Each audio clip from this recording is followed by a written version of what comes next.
super exclusive. It's been 4 years since the abrogation of Article 370. Jammu and Kashmir is on the path of development, touching new heights with each passing year. But Pakistan continues to propagate its lies and fuel anti-India mindset. Now, we've accessed a caller tune which has been automatically activated on phones of the Pakistani citizens. This is an anti-India caller tune, which is this lie is being peddled over abrogation of Article 370 and is provoking people of Pakistan, including those who are in Pakistan-occupied Kashmir. 5 अगस्त 2019 कश्मीर की तारीख का स्याह-तरीन दिन है, जब भारत ने अक़वाम मुत्तहिदा की करारदादों को पामाल करते हुए मकबूजा कश्मीर की खसूसी हैसियत को खत्म और शहरी हकूक सल्ब करने की मज़मूम हरकत की। मगर गयूर कश्मीरी अवाम ने भारतीय गासिबाना कब्जे की कोशिश को यकसर मुस्तरद कर दिया।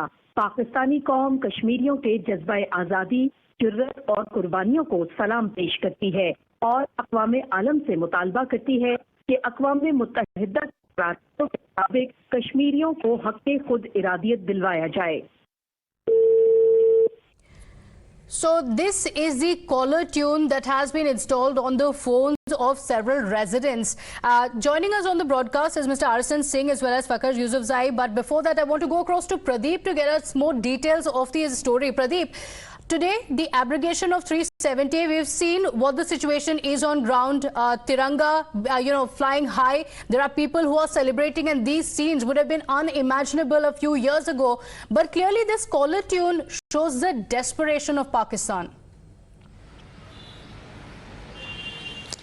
No doubt about that, because why the Pakistan is completely rattled, because if you look at the picture on the ground, it narrates a different kind of a story, because Pakistan thought that maybe after abrogation of Article 370, the local residents will be coming out on street and some of them will get killed and the vicious cycle of violence will continue. But nothing of that sort happened. After 4 years, we have seen that people of Kashmir Valley, they have not only rejected terror, but they have completely rejected separatism too. They are not looking towards Pakistan. So what Pakistan is trying to do with this caller ID and the hate tool kit that they have come out with, one, they are trying to tell the people of Kashmir Valley that they are with them during this critical juncture. And second thing, they are trying to sow seeds of suspicion by saying that this is one of the black day in the history of Kashmir. But the reality is that you can't bring more smile on the face of the people. The people came out in Lal Chowk, they fluttered tricolor, they had been hosting tricolor, because there was an ecosystem that was existing there that had created a kind of a subnational Islamic state within the state of India. That's what they had tried to do with the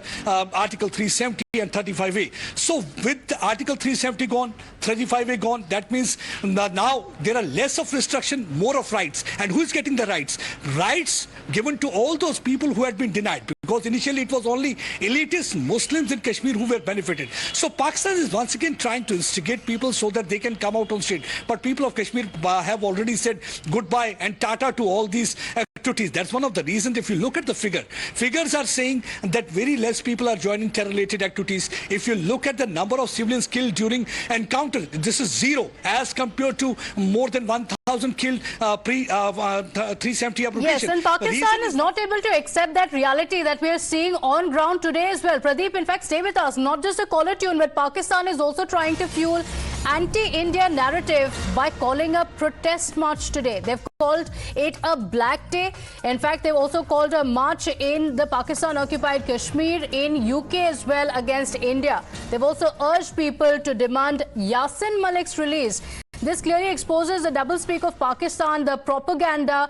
Yasin Malik is the person who has butchered innocent Kashmiris, and the pictures on your screens clearly show how the propaganda is going on. The propagandists are resorting to psyops to peddle their malign narratives. Pranesh also joining us on the broadcast. Pranesh, what's rattling Pakistan? Is it the rapid development that we are seeing on ground, or more importantly, the fact that people of Jammu and Kashmir are no longer buying their narrative? I just want to add to what you said. It's not about the people, no longer backing the narrative. They never backed the narrative, Pratibha, but there was an ecosystem that was pushing a certain narrative. And people thought that this is the only narrative. That was not the narrative. The narrative that they were pushing about the reality in Kashmir was that people pelted stones there at security forces. They are unhappy. That is it. There was a sense of alienation, but there was never a sense of alienation. Everything was a cottage industry, and the likes of Abdullahs and Muftis, and I'm not even getting into the Pak Dalals, the Hurriyat Conference and the Mirwais of the world. Let's for a moment park their names and their antics aside. Today what Pakistan is resorting or at least attempting to do, because it can never be successful, they can call it Black Day, Green Day, Red Day, whatever day they want to call it. This dream will never be realized, because it will remain the pipe dream. I'll tell you why. One, because people in Naya Kashmir, and more importantly, after the Article 370 was abrogated 4 years ago, people in Naya Kashmir now they can now sense that that justice is around. For a long time, there was injustice in the air. And mark my words, Pratibha, that with every day, as we inch towards the end of this year and the beginning of the next year, because the narrative so far has been, look, Mehbooba Mufti said, if you would remember and our viewers would remember, 12 RSN also on the panel, they said, the day you touch Article 370, Kashmir will burn. How is Kashmir burning? Pakistan has tried its best. Pakistan has been pushing terrorists, trying to bleed India by 1,000 cuts, which is their template.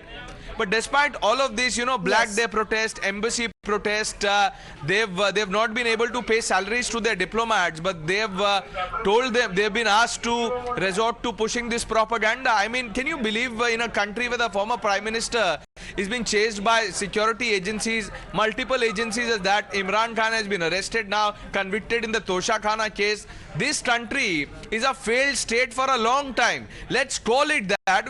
On times now, we've been calling Pakistan a failed state. Now, people like Mr. Fakar, who's on the panel, can live in denial. That's their problem, not ours. We'll go to them very quickly. So, Pakistan has been focusing not on their own economic crisis that has been unfolding in the country, but instead on instilling this kind of fear in India. That has been their attempt. Pradeep, before we go to our guest, very quickly, I want to learn from you, because there was this facade that was created that the protests, the stone pelting, the terrorism was very organic, and Pakistan wanted the world to believe, not just India, the world to believe that it is the people of Jammu and Kashmir who do not want to be a part of India, and that lie has been very loud and clearly called out by the people of Jammu and Kashmir. You've been there for a long time. Talk to us about the change that you're seeing, the kind of celebrations that you're seeing today, as opposed to something that would have been completely unimaginable just a few years ago. See, the biggest ever change had been that there is a big lock hanging on the office of Hurriyat Conference that was basically postal address of inter-service intelligence in Kashmir Valley. And who were the people who went and brought down the board of Hurriyat office? It was again the Kashmiris, because they know that these people were no less than vultures who had been predating on the dead bodies, including Pakistan and the separatists who had been funded from across the border. And the second thing is that when you talk about the protests, none of these protests had been spontaneous. All these protests had been sponsored, and who was sponsoring? It was either the Pakistan, and then they had the ATM machine in the form of those Hurriyat leaders who had been providing money to youngsters. Basically, they were using Kashmiris as cannon fodder, because they wanted the vicious cycle of violence to continue. They can never ever be a well-wisher of Kashmir. They always wanted the blood of the innocent Kashmiri to be spilled on street so that they can continue with their vested interests. Yes, and that's not happening. And what they're seeing is something that has rattled them, because this is something they themselves would not have imagined. People are happy walking on the streets with no fear of security, something that, like we've mentioned time and again, which could not have happened before. Very quickly, Shivya as well joining us with the details that nail this propaganda of Pakistan and the desperate attempts that are being made by the country. Shivya, over to you. Documents which also contains these tweets which have been put up by Pak propagandists who have call for a support as far as their Black Day is concerned on August 5th. That's today. So these tweets that we are showing you on your screens, wherein they have called for a Black Day in Jammu and in Pak occupied Kashmir's area. And then we have another such instance. If we can move on further and explain to our viewers exactly how they are creating this propaganda when it comes to the abrogation of Article 370. Of course, they are fueling an anti-Indian narrative, because see these tweets, they have also called to save Yasin Malik. Now remember, he is the same person who is responsible for butchering innocent Kashmiris back when it comes to the 1990 exodus, and they are now demanding the release of the same person. So of course, clearly a double speak on their part. Then they have also put up this view saying 71.4% hold negative views when it comes to Article 370 abrogation, but on ground we know the reality that is different. In fact, today morning itself we also got the visuals of Kashmiris chanting pro-BJP slogans today in their valley. Also, they have put out this tweet with the hashtag saying these are the trending hashtags of Article 370 and also Kashmir Siege Day, as they are calling. So, of course, clear psychological ops that are being opted by these Pak propagandists, spreading lies to propagate anti-India agenda. Now, they have said that over 780 Kashmiris have lost their lives, and more than these people are now suffering. But let's also call out what they are saying and what's the reality on the ground. While they claim that these are the number of people who have been affected, and they have also called for Black Day protests in Pakistan occupied Kashmir, but the reality check in last year in 2022, land of around 6.5 thousand Kashmiri Hindus was restored with the help of the central government, and over 5,000 Kashmiri Hindus were given government jobs as well. So of course, since 2019 there has been a lot of, in fact, phenomenal transformation that has been witnessed in the valley. They have also called for anti-India protests in UK, and they have also demanded the release of Yasin Malik. But when it comes to Yasin Malik, he's responsible for butchering innocent Kashmiris back in 1990, as I said. And he's also been declared by NIA a dreaded terrorist. So clearly a part of doublespeak when it comes to these propagandists who are peddling anti-India narrative globally. Then also when it comes to numbers, Pratibha, it's very crucial, because they say Indian troops are behind loss of human lives in JNK. But in 2019 till 2022, over 125 personnel and over 100 civilians have been killed by Pak terrorists themselves in several of the targeted killings. And Yasin Malik, it's laughable. When Yasin Malik was arrested, not more than about 10 to 15 people who happened to be his own family members and neighbors. There was no protest on ground whatsoever. Mr. Singh, I'm sure you have a lot to say, but you must allow a few seconds to Mr. Yousafzai. I'm sure Pakistan has more than its share of problems in the country. Why focus on something like this when you're seeing on ground very clearly the kind of celebrations that are taking place? Is it getting too difficult to digest? First of all, thank you very much. All your correspondent is said that situation is totally normal in Kashmir everywhere, and the people are very happy after the abrogation of the 370 and 35A. I think so. Why you people are worried about the Pakistan? You call that, all the people call that Pakistan is a failed state. Pakistan doesn't have money for running their economy, to pay their salaries. I think so. You shouldn't give the importance these type of propagandas of Pakistan. I think so. It's very simple. If the Kashmiri people are happy from the Indian government, from their policies, who is Pakistan and who is the Pakistani government, that they will provoke them in Sarinagar, they will provoke them in then Jammu, how do you explain this caller tune that has come in, this ringtone that has been automatically installed? Listen to me, ma'am. What do you say about these Black Day protests that have been called? From that caller tune, how many people in Kashmir provoked that the people... Okay, what about the Black Day protests that have been called in Pakistan? They will do. Hello? What about the Black Day protests that have been called? Mr. Singh, very quickly, if you can come in here. The Tiranga is flying high. People are unable to accept it in Pakistan very clearly. Mr. Yousafzai says, why worry about it? Explain to us why this has rattled Pakistan so much that they're getting this desperate to install ringtones, call for protests, which are really not getting much attention. No, it has rattled the Pakistan army the most because they, as Parnesh said, they were the ones, the military, intelligence complex of Pakistan, which was orchestrating this entire, international industry. Pi Foundation and your Pakistan High Commission here and Hurriyat, etc. So it has hurt the Pak army the most because the army's existence was is on Kashmir. And now what the Pakistan military intelligence complex, sold to the Kashmiris, that is just, for 3 decades they have been telling the youth of Kashmir that, secession from India is round the corner. It is round the corner. We'll give you every help. So, abrogation 370 has put paid, to these all these, falsehood that was being spread by them. And I'm sorry to say, I must tell this, gentleman from Pakistan that you should look at India from the, from the prison of Chandrayaan, rather than looking at India through Islamic prism. Right. Mr. Yousafzai, can you deny the development that's happening on ground? It's there for you to see. Can you deny the fact that people are happy with what is happening? Can you deny that people are walking on the streets with absolute safety?